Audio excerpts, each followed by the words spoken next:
Xin chào and good morning from Vietnam. Today, what I'm going to be doing is I'm going to be taking you guys on a little tour while I myself am going on a tour with the Hideout Hostel. We are going about 50 kilometers, I think, northwest from Saigon, and we're going to be going to the Cu Chi tunnels, the famous tunnels that the Vietcong army, Vietnamese army, used during the Vietnam War, or American War as it is called here in Vietnam. So I will be taking you guys with me. I'll be taking a bus. I think it's going to be maybe about hour and a half to 2 hour ride.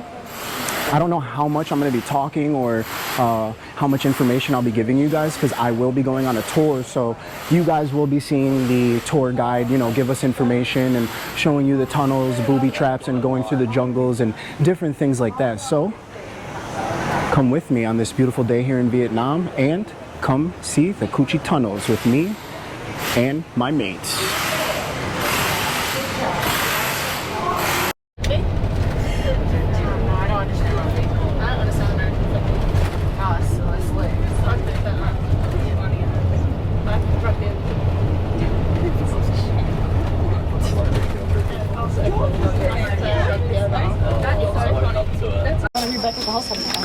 So here we are, we made it to the Cu Chi tunnels. We took one stop on the way here, and that stop was actually to a handicap arts and crafts village. So people that were affected by like Agent Orange during the war, they're over there and they make like arts and crafts, and you know, they have it on display to sell and things like that. So here we are at our first, I guess, tunnel here at the Cu Chi tunnels, and you can see how tight of a fit that is. Very, very, very tight fit. We have someone else going in over there, and right now we are in the jungle of Cu Chi. So I wonder if I'd be able to fit in there. Probably, maybe. We're gonna give it a go. He said there's, I believe, 250 kilometers of tunnel around here in this area. So can you imagine back then digging 250 kilometers, no maps, no modern tools or inventions, anything like that. So these guys were really, really working, you understand? Seems this lady's might be having a little trouble getting out.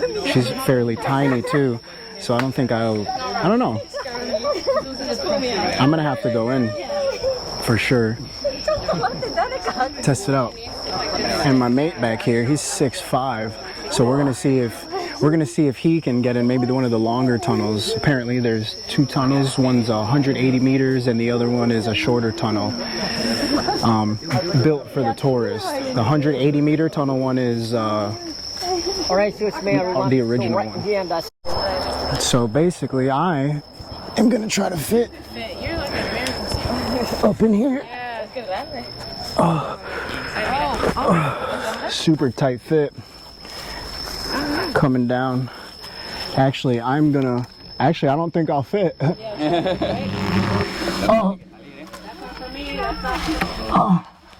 So this is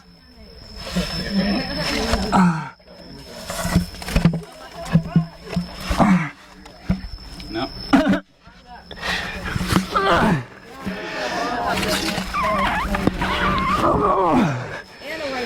That was a tight squeeze. I'm good though. Yeah, definitely. And you could see down in there, it keeps going. So it's a super tight fit. Hope you guys can all feel what I felt. Definitely. Oh, thank you. I can definitely understand a sense of claustrophobia if you get in there. He said that tunnel leads to this tunnel over here. And as you can see, well, my camera's kind of dark right here. It's too dark down there, but these are the stairs that lead down. And he was explaining that when the Americans would come over here, or the Vietcong, they would put spices and peppers and stuff that the Americans had, like soap and stuff like that, here, so that way the dogs wouldn't be able to sniff out where the Vietnamese army was. So very interesting. That was a super tight fit for me, but it was doable. I don't even know if I'm going to be able to do that long tunnel if that's the size of it, so we'll check it out after. Yeah, so he was explaining that this is a tunnel right here like I showed you guys before, and if the Americans came over here and disturbed this tunnel or found it, the Vietcong can easily, because this tunnel, like I said, the system runs through this whole jungle right here. So once they come and they find that entrance or exit, the Vietcong can easily go through other tunnels 100 meters, 200 meters away and exit or enter and shoot at them through the trees or anything right here. So just think, many battles and many men have died on these very grounds right here that we're standing on. So it's very interesting to be here, witnessing part of history in a way. This looks like the traps that they used. This is real. With spikes down there. And they used to put poison on the spikes so that way if the American soldiers would fall down in there and they, you know, and they get impaled by the spikes, the poison or whatever they would have on there would start infecting their wounds. So it's super interesting. They were very innovative and clever with the way that they made these traps. You know, a long time ago, I don't believe that, you know, this right here was elevated as it is, obviously, because, you know, they don't want the Americans to see. So this was probably covered by trees, brush, and things like that. And when the Americans would walk, like right over here, they would just fall into the trap, you understand? So definitely something that you really wouldn't want to be a part of.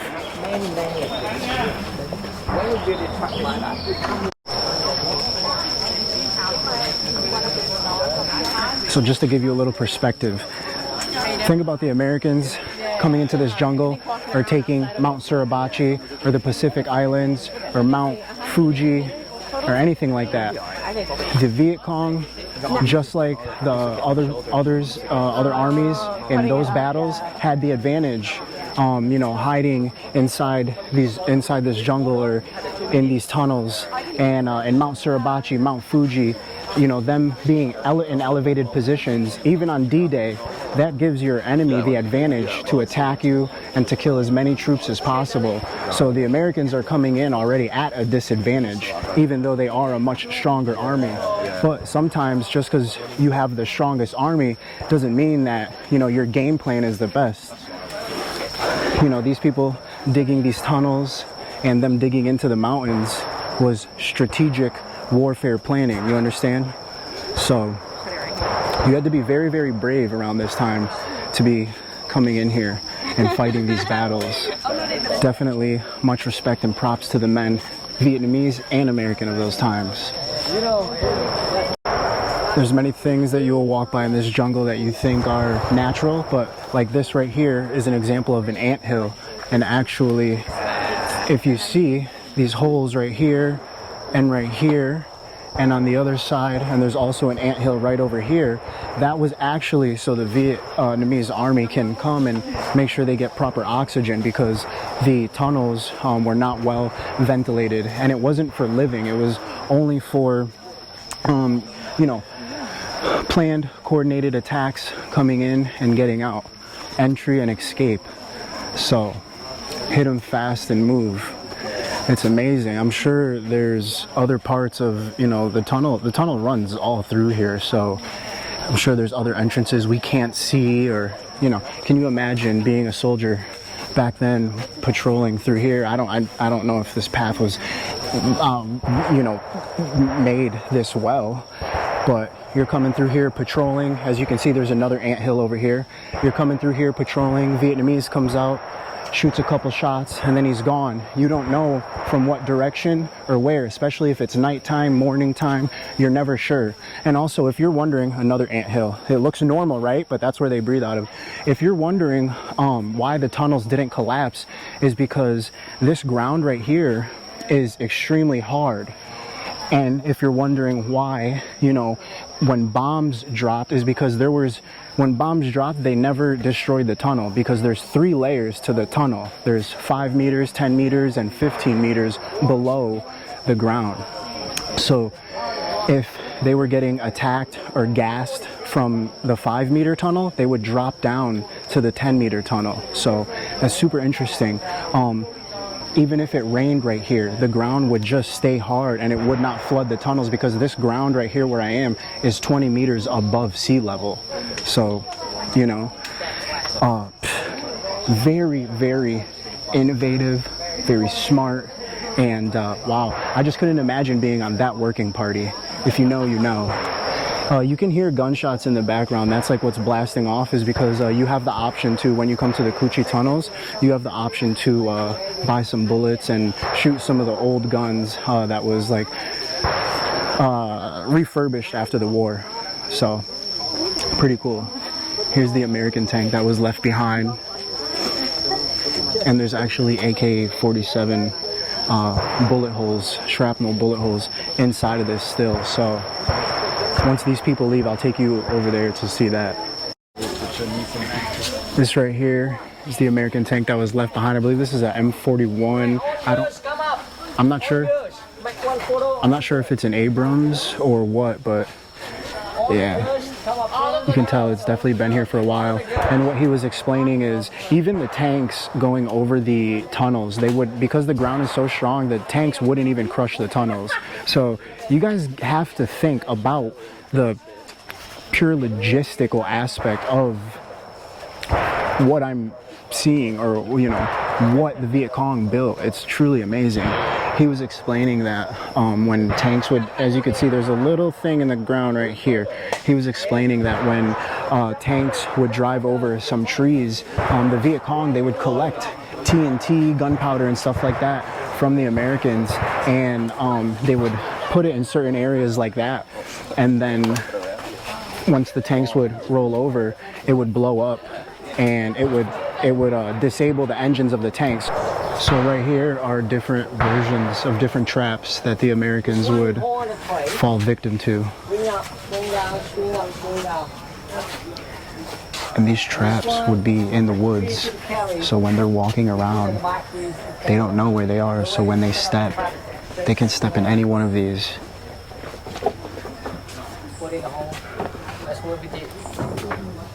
And this one, we call it a dog trap.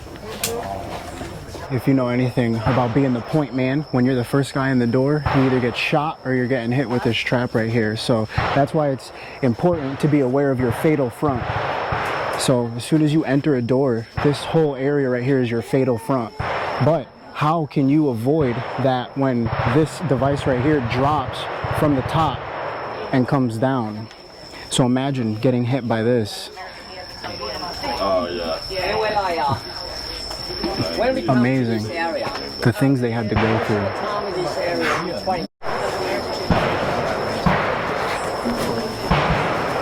So, you know, they dug this down here. This is a workshop, he was saying. And whenever the planes would come above, they would run down here. These are actually, I believe, landmines. Yeah, landmines. I think shells. I don't think these are grenades. I think these are just maybe shells of some sort. Another shell. Yeah, 105 mics. So yeah, it's super surreal to be here. And actually, our guide was just telling us that after the war, when the Vietcong came to the South and they, you know, did what they did to those people, the generations after, for the people that helped the Americans or the Australians, now they're on a blacklist. So they can't get government jobs, their kids can't go to the good schools and things like that. Still, till this day, from 50, 60 years ago, they're still blacklisted, you know, and still being restricted of some things that other people in this country are able to have. But just not saying anything, I'm just filling you guys in with the information because I'm here for you, giving you this information. So yeah. So our guide was explaining that 3 to 4, 5 people can be working on a tunnel at once, man and woman. There was no like only the men, only the women. It's everyone helping out.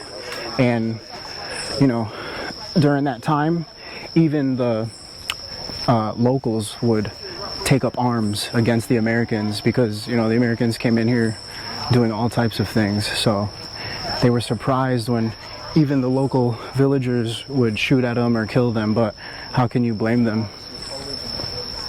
When I use the regional well like this, It's just the magnitude at the stuff that this is built on is just mind-boggling. I don't know if any of you guys have dug any type of hole in your life, but I've dug plenty of holes, and 250 kilometers of tunnel, no maps, no GPS, because if the American soldiers would kill a Vietcong and they search their body for like a death check assessment and they find any type of intel on them, they can use that against them, find the tunnel system, blow it up and destroy the enemy. So that's why they didn't use GPS. Well, they didn't have that, but obviously they didn't use any type of system that would leave evidence of the things that they were building. So very clever, extremely smart.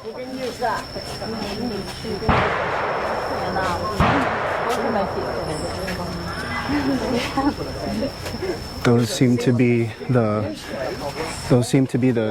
flip-flops that the Vietcong would use, because those actually don't leave footprints, so you wouldn't be able to track anybody that was wearing these. So think about running through this jungle, digging holes, and, you know, wearing footwear like this, which I believe it's rubber. But when they would wear those, they wouldn't be able to track their footprints or anything to see where they went. So very, very clever. This is the smaller of the tunnels, and apparently we have to army crawl. In here, some part no light, so you can use your torch on the phone. I got my trusty friend from Florida holding my bag. Okay. Oh, you got this. You're self-standing. We're going in. Just crawl.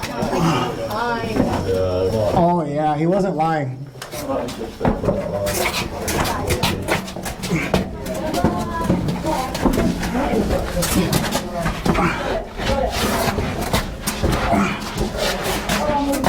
Oh, I hit my head instantly. Oh, stop.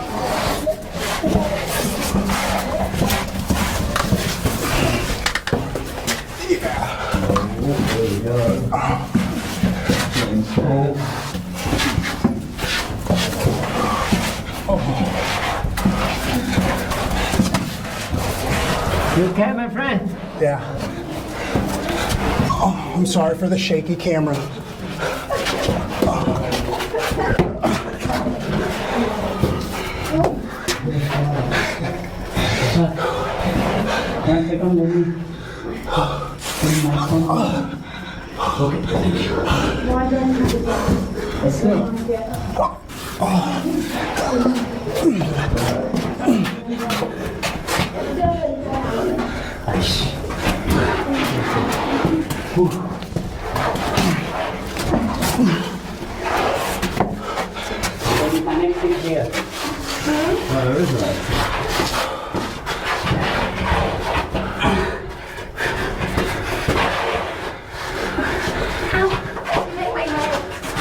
Okay.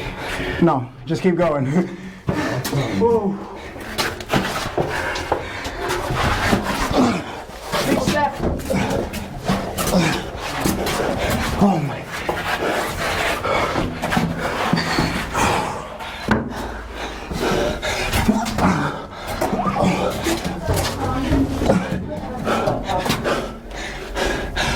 Okay.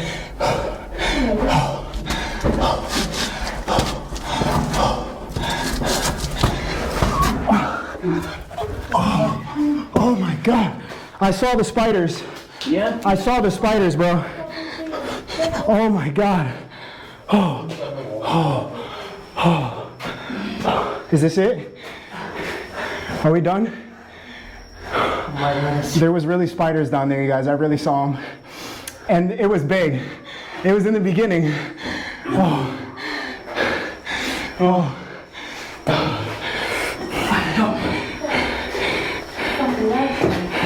Dude, did you see the spider in the front? No. It was huge. Really? Yes.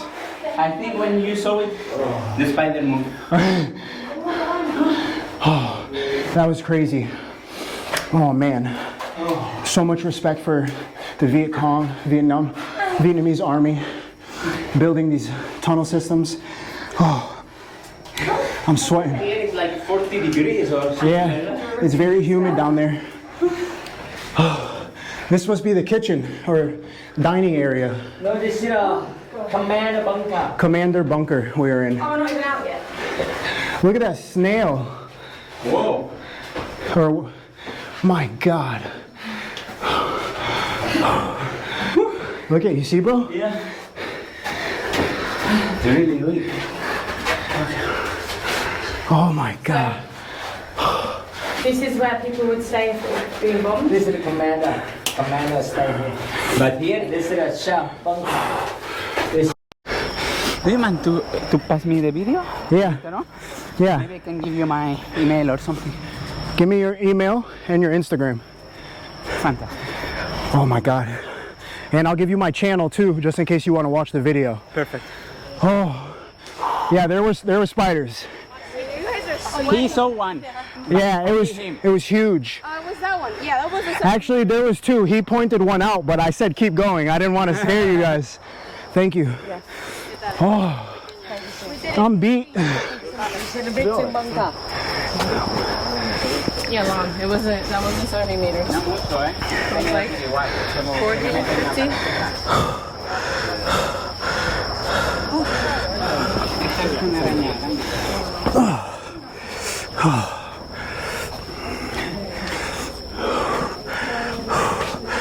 Here I am in another bunker. This is the size. I don't know if you guys can see that, but you guys, I saw spiders, big snails. Oh.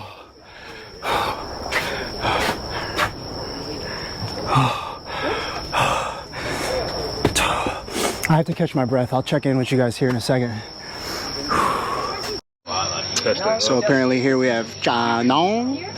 Here we have some yuca. I think this is salt. Maybe a little snack out of the tunnel. I'm still pretty winded. You went in? How do you feel?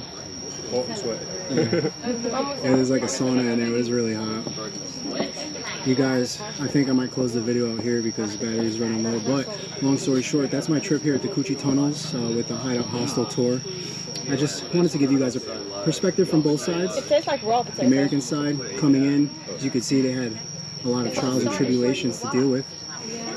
You know, the tunnels, Vietcong popping up out of nowhere, shooting, and as well as the Vietcong. I mean, building those tunnels, no maps, you know, no modern day tools. Just, I have pure respect for both sides. It's gonna be my video from the Coochie Tunnels. If you're ever in Vietnam, make sure you come alone or take the tour. Checking out from here. Catch you on the next one. Thanks for watching. Ciao.